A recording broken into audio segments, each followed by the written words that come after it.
the JAMA Network.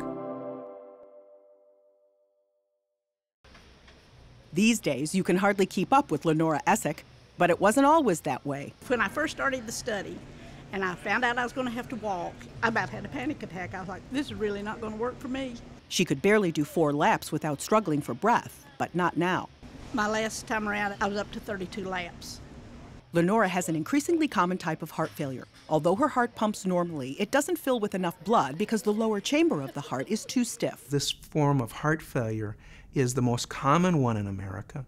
It's the fastest growing. However, despite all of our efforts, we've not found any medication treatments that improve the outcomes in patients with this disorder. More than 80% of these patients are also overweight or obese.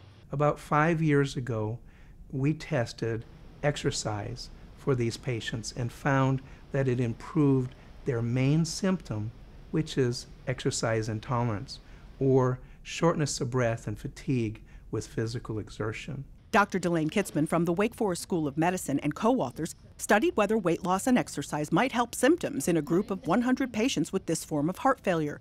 Patients were randomly assigned to a caloric-restricted diet, exercise training, or both. With exercise, participants lost about 6.5 pounds of body weight.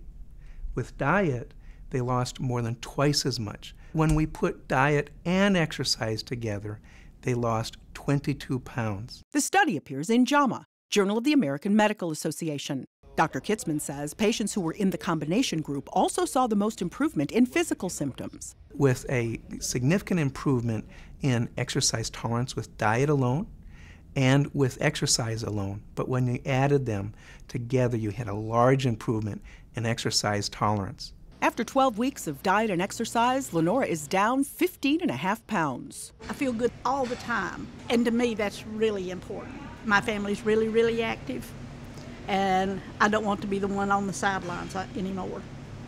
I'll be right there with them. Catherine Dolph, The JAMA Report.